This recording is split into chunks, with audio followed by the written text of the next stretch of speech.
Hey everyone, Chase Nobles here, founder over at Kush.com. We've got a great show for you today. Michael Molinar from FutureAC Water Systems. Welcome to the show. Thanks for joining us. It was a pleasure to get to meet you at KushCon, and glad you're here. Thank you, and thank you for having me and everything. It was a pleasure meeting you at KishCom and how it all happened last minute and everything. It was pretty amazing. It turned out to be a pretty wild show. I think there were is a great turnout, and for a first year show in Tampa, it was nice to meet the local community of entrepreneurs, including yourself. Yeah, man, that was pretty crazy how that all happened out. Your first show, my first show. It was a both grand open. It was a grand opening for me as well. Right on. Well, I got to stop by your booth. Was very impressed with what y'all are doing. And I think you have a great story to tell. So let's hop right into it. I do want to get into the product here in a bit, but can you just tell us a little bit about how you got here? Who is Michael Molinar? What Okay. was the path that led to the innovation that you've created here with this Okay. system? Oh yeah. Well, if you want to get the good version and everything, everybody could go to my website, FutureACWaterSystem.com. I have a testimony on it, and basically, I'm going to tell you now the same testimony. Well, this all started for 10 years, I was a general advisor of illegal marijuana growing in South Florida. If you wanted to get any type of significant illegal marijuana growing regarding of bedrooms, living rooms, garages, warehouses, and attics, you speak to me. And and in my growing career, I was very familiar with growing, electricity, air conditioning, and I was kind of pretty much became myself like a one-man army in my illegal growing career.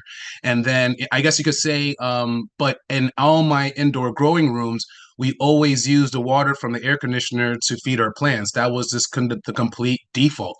It was like it took us some time to figure that out, but after some time, like after a year, it was like, okay, this is the default. No matter what type of rooms that we're using, we're always going to go ahead and grab a condensating pump and use the water to feed our plants. So maybe about 2 or 3 years later on into the business, I started to meet people that was into the business a lot longer than me. And I guess you could say at that time I was a rookie. So what I did is like, what everybody does. When you meet people that's in your business and everything, you start talking about what each other's grow rooms. And they used to tell me how they do some things, and I told them how they did some things, and I gleaned off of it excellently. But what they liked about on my end, they liked the way that I used the water, and they liked the way that I used to work electricity for safety and air conditioning. And then the guy was just like, okay, Mike, we have all these spots all over the place and everything. How much would you charge me to upgrade these rooms to the way you do your water system and all the other things? And they threw me a great price. And then next do you know, I was going from spot to spot, upgrading rooms, designing rooms, and doing all types of things. Basically, I was making more money managing other people's rooms than my own. It was pretty much one, I bet you could say, the best dream job, as you could say, for that and everything. And and then like they kind of like turned me in. They gave me my name, General, because they were like, when the electricity was bad or something went bad with electricity, they contact the General. When air conditioner breaks, they contact General. Lights, I mean, plants looking yellow, they contact General. And like, they gave me that name. So they were like, okay, if you want to get into it, contact the General.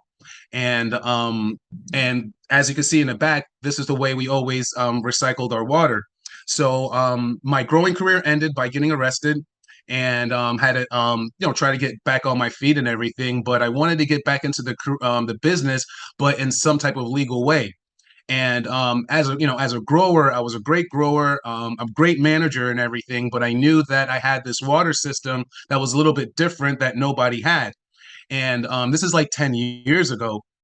And after the time, I would have thought that, 10 years ago, by now, all the indoor growers would have been using the same system.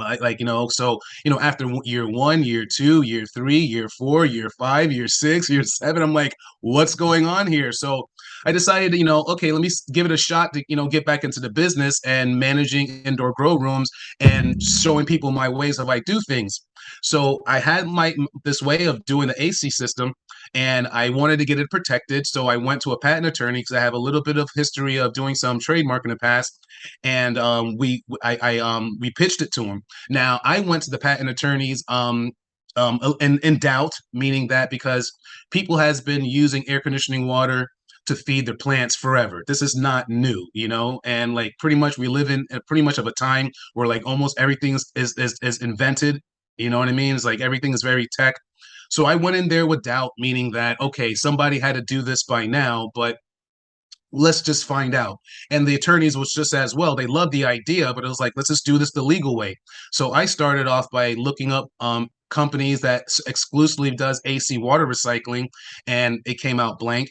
And then when we did the patent search, we got back actually several similarities of other AC water system, but nothing like mine. To make a long story short, and then once the attorneys and myself was like, wow, there's other ones out there, but there's nothing like mine. And they're like, okay, Mike. With that being said, let's go forward with this patent, and don't tell nobody, until we get it to right. And then as of last year, we went ahead and got it patent pending, and that's when and that's when now it's open to the public now. Right on. Congratulations on all the hard work to get there. I have to imagine that must have been a rowdy time. South Florida, illegal grow ops, going to a bunch of random houses, fix things up, make them work. A lot of work involved too, but a lot of work with looking over your shoulder probably every 30 minutes, Yes, right? yes. A lot of I took a lot of heat of my own things, but at the same time, it was just going from spot to spot. But I was still I was still dealing with some heavy guys. Right, I'm sure you were. South Yeah, Florida can be friendly and not so friendly, I would imagine, yeah. if it's anything like the West Coast and what we saw, 10 years ago. But what a wild story. So we're speaking with the general now, and general, you got arrested. You're coming back with a vengeance to build something great. I gotta imagine that the heat in South Florida really drove the innovation because the ACs are going year round. There's not really too many cold days. This is a consistent water source for the plants. And it's something that's, always on. So how, when it comes to the implementation of bringing water from the AC and the condensation and all that and pumping it back into the plants, what are we talking volume wise? Can this keep up with the grow operation? Is this Well, it depends on your growing operation and everything. Let's just, if you're doing something at your home, residential, the biggest you could get for your home is a 5-ton air conditioner. And when we was using the 5-ton air conditioners, the 5 tons, and using them on 12 and 12 and everything, and then sometimes 18, 16, depending on what stage you're in and everything. We was getting 100 gallons every 2 days. wow? And then but if you're growing soil, indoor soil and everything, some people do it. I'm not a fan of it and everything, but people, if you're doing indoor soil, you're gonna have too much water. It's way than enough water. But with what we used to do, we use a rock wool medium, and in 3-gallon pots and everything, and we went pretty much straight old school and fed the plants every 2 days. So like the 100 gallons that we got was more than enough to feed the 100 plants that we had under the 5-ton. Now when you get into the commercial units and everything, you're looking at the 6 tons, 7 tons, and the 10 tons, all and everything. You're looking at hundreds of gallons a day, minimum hundreds of gallons a day. And it's and like the price that you pay, it's kind of like unlimited water, Right. for indoor growing and everything. If you're doing hydroponics, if you're doing hydroponics or any type of hydroponic medium, every single time you get the water, you're going to be feeding the plants. But if you're doing soil and mist and everything, you're going to have so much water. It's going to be have like gallons after gallons and everything. And I actually have it set up where if you once you have a reservoir and it's full, we could take it to another reservoir, so you always will have water. Right on. I went to a grow operation in California one time, and I walked in and they closed the door real fast because they like to they condense all of the humidity in the air back into water to feed the plants. And they got it to where they only had to top off the water tank like, once every 3 months or something crazy like that. It was pretty wild to see.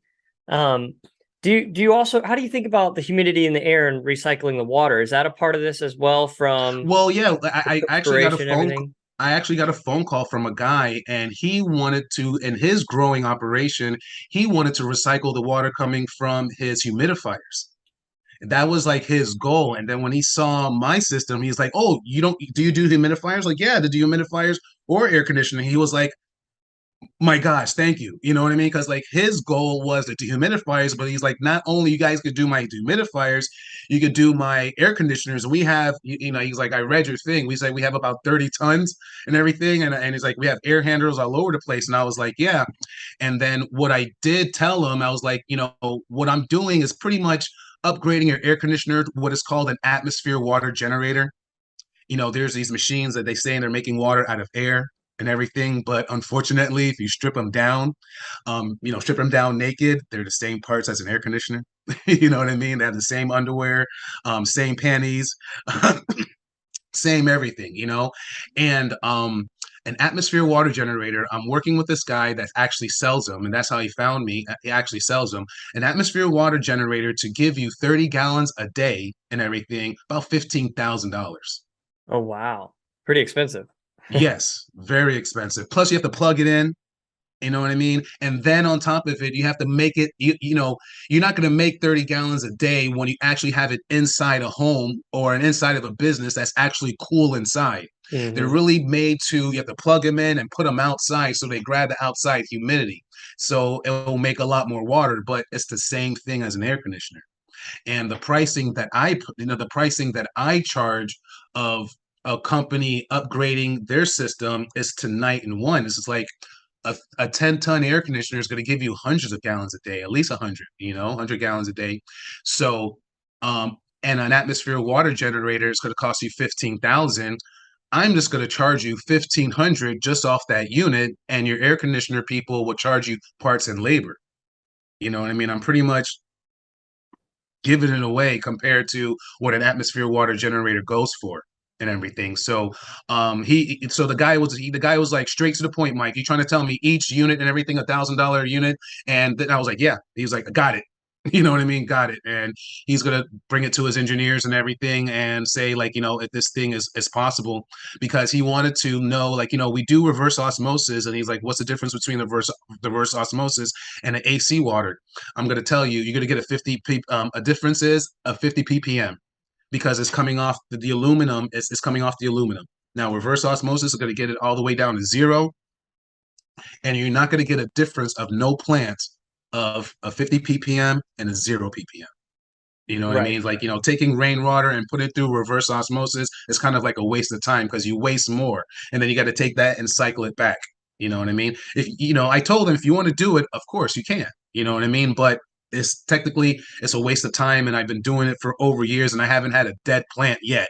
You know what I mean? Like, it was like one of the great successes of our crops and everything because when you use an AC water, it just makes growing easy. You know what I mean? Just drop, growing easy, less sick plants and everything, and like not trying to say you're going to get a better crop, but you're going to actually have a way more efficient grow room. Everything is a lot more greener. This is a way more efficient, greener crop and a more efficient grow room. Thinking about that, anybody that grows indoors knows that temperature control is incredibly important, right? And the lights put out a lot of heat. If you're growing with, HPLC or whatnot, they're putting out a ton of heat every second that they're on. And so the AC is, kind of key and required. And the AC water usually just drains off to the outside or something like that, right? Drained off to the waste. Exactly. Some depending on some facilities, some people have it, put to the side. But if some of them are putting to waste, depending on the place, they have to pay for the waste. They're covertly paying for the waste, depending on which system it is and how they have it hooked up and everything. But there are plenty of buildings that are actually have it to waste, and depending on the buildings, they charge you waste and some don't and everything. But for the ones that do charge you waste, they're covertly paying for the waste.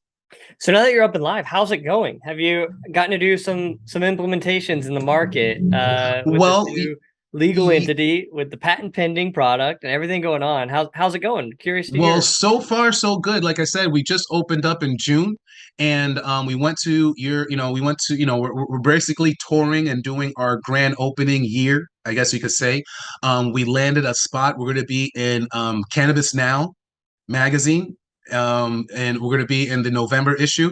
Cannabis Nice. Now. I met David over at KushCon and everything, and he saw this and he's like, "Listen, we're gonna, he offered me a great deal." And he's like, Cannabis Now. That's like pretty much like High Times, pretty much next to High Times. The best cannabis growing magazine out there. So, that's what's going to be out there. And then, at the same time, I want to patent. I'm sorry, I want to license this out to local air conditioning companies, and so they could go ahead and upgrade their people, their customers as well. There'll be, there's a lot of people are very surprised once they find out that the water could be recycled, because a lot of people actually, build their gardens around where the AC drips. And some people actually have hens and animals just where the AC, they deliberately do that and everything. But now they find out with my system, it could be controlled. I could put the water anywhere you want to now, you know? So that's what I'm currently working on right now, is licensing it out to air conditioner companies all throughout the United States, and also to the air conditioner companies that does that does the service for the indoor growers. Like, for like, let's just say, for an example, if this company wants to do the upgrade, they could either hire me and bring my team in and everything if they're out of state, and we could do the upgrade because I'm HC certified and all that. But it's a lot better for their air conditioner company to do the install, for them to get licensed up and their air conditioner company do the install, because since they already have a relationship with them, because it does maintain some maintenance, filter changing and everything. So that's what that's what we're focusing to do. So, like, we're sending out the new news to air conditioning companies, and that here's an add-on to your company and everything. And then at the same time, we're starting off locally, to let us know, starting in November, that this is coming out to the for homes, actually for homes. Right. I mean, you got started in cannabis, right? Yes. But you have a refrigerator and an ice maker, and everywhere else you use water, not just outdoor, plant watering, but also anywhere that you use water. I could see Hmm. this on large apartment buildings, things like that. So Yeah. it's really exciting to see all the different paths to market that you can take. And outside of just indoor grown, although I think that's probably going to be a staple because it's got such a high water demand. Yeah, like, if anyone just looks up, you know what I mean, all the good things for AC water, it's like the list goes on, you know what I mean? Patio things, and, like, washing, cleaning, the list goes on, but it's all about being patient and just waiting for the water to collect. So if you're a type of person that you work on your gardens on the weekends and you're collecting your air conditioner water Monday through Friday, by the time the weekend comes around, you got 50 gallons, you could do anything that you want with. Wash your car, do whatever you want with it and everything. And also water restrictions in other areas. What I did some math. Were we going to a national, if things go right, we'll be going to a national disaster expo in November in California. And we have it on this website that, Mike, how is your water system the solution for the water shortage that we have in our country? So I went ahead and I did the math before and everything. And to make a long story short, California is losing a minimum of 200 million gallons a day of AC water. If you Right. was going to, if you was going to, count up some homes and count up the businesses and everything, I have it on my website of the math. Doing the demographics, meaning that they have 14 million homes, and then 75% of them have air conditioning. I have it on my website, just, so you could go ahead and, like, figure it out yourself. But at the end of the day, it comes out to a minimum 200 million gallons a day being wasted. And the way you, the way you fix this is that a simple water waste management system has to be placed in, like a garbage waste, and you just come by the house once a week or twice a week and just pick up the water. That'd be pretty wild, You know what wouldn't I it? mean? It's just like you have the systems, to help water shortage and everything. It's like, if people wants to help water shortage or volunteer and everything, you have the system and put in, and then you have it set up where they actually have it set up. They can do it for the water and the waste. This is something that will, like, a little bit over here. Uh, this. When you look at the patent, I have it set up where it's like, an overflow. So you can have your own water supply, and the rest you could give it away. And then they could be able to come by once a week and come pick up the 100 gallons or the 30 gallons or 50 gallons a week and everything, and have the water just transported, just like garbage. You know what I mean? But every week you just come by, pick up the water, and have it. And this the sobering thing about it is that I will openly admit, after KushCon going to you, I started to research this, and I actually saw for the first time in my whole entire life a 1 million gallon reservoir. It's huge. It It's is huge. huge. I never seen one in my whole entire life. Like a pond. You know what I mean? They're huge. They make them wide and they make them tall. To give you an example of the tall ones, they're almost as tall as the nuclear cooling towers. Right. I You know believe what I mean? that's pretty And wild. yeah, but that's 1 million gallons. And with this water system put in place and everything, within a year or two, you could fill these up by the hundreds a day. You know what I mean? Right. Hundreds a day. You know what I mean? So water shortage, done. What's the next problem? I think you You need know to what I go to mean? California. You need to install this on a single house, a place that's, destined to get drought. And when that water restriction comes in, they'll be the only one with a green neighborhood, and then that'll sell itself. A green yard in the Yeah, that's neighborhood. that That was that the seems whole like a good reason. marketing picture you could take right there. Yeah, that was like whole reason why we're going to the National Disaster Expo, because in all honesty, that was not in my plan. I met a guy that he's into selling atmosphere water generators, and he's opening up a new company, and he's doing his grand opening at a National Disaster Expo. And then when he found out about my system, he was like, "Mike, you could come over here with me and everything on this." And I was like, at first, I was like, I don't know why it's not in my plan. So I started to dig a little bit more about water shortage. And when I first did, when you go to my website and I have a video of what's the water shortage and everything. When me and my team did it, we came to a sobering amount of 100,000 gallons a day. So we were like, okay, 100,000 gallons a day, that's fine. Let's shoot it. You know what I mean? Let's shoot it. That's water shortage, fine and everything. But as I started digging into more and everything, it turned it from 100 gallons to 1 million gallons to 200 million gallons alone just in California. And I was like, mind blowing, Right. completely mind blowing of how much. But if you put in a water waste management system as well, you know what I mean? And this But could help you go off the grid, right? You get some solar panels, a big battery, and you have AC and reusable you know water. what? You'll be living either pretty sweet oh in my a goodness gracious, disaster with yes, AC and water and yes. electricity. The funny thing about it is that the wall units, you know what I mean? People don't buy them, but the window units and everything, they're making those window units so much better and efficient today. You know what I mean? Even though nobody buys them, and even if you get an old one and everything, if you go off grid, you go off grid, the way they're making those today, one or two solar panels to that AC, you got air conditioner 24, one or two solar panels for the AC and a battery pack, so you're running it at night. But when you're running it at night, it turns on and off. You know what I mean? So you Right. still be good and everything. But you get one of those, a couple solar panels, a couple batteries, you got AC off grid all day And water and now. water. You know what I Forget mean? You just grab the water and you have water and ice. You know what I mean? You have and water. and you could have some weed too. So sounds like a pretty ideal situation if there was Yes, yes, a yes. cataclysmic event. Yes, yes, yes, yes. So living off grid, today living off grid, and what people love about living off grid is great, but we're gonna take off grid living to the next level. We got air conditioner. What? I'm out of here. And you got weed. We're going to You Michael's know what house. I mean? Air conditioner. Michael, it's been a pleasure speaking with you. I appreciate you taking the time to hop on the podcast with us. Best of luck with everything you got going on. I'm very Thank impressed, you. very proud, and what a great story to see you come out here, bring a new product to market, get a patent on something that seems so, you know, innovative when you look at it, but also obvious, right? So congratulations on all this, and I Thank wish you, you the man. I best really success appreciate with this that. business. So great. Michael Molinar, FutureAC Water Systems, congratulations. I look forward to talking to you in the next 6 months, see how things are going. Great. Look forward towards it. And thank you very much, man. Kushcon.com. Have a good One one, of the man. best expos. One of the best expos. I had a really great time. If it wasn't for you, you know, thank you. So shout out to kush.com. Appreciate it, Michael. Shout out. All right. Have a good one. Take care.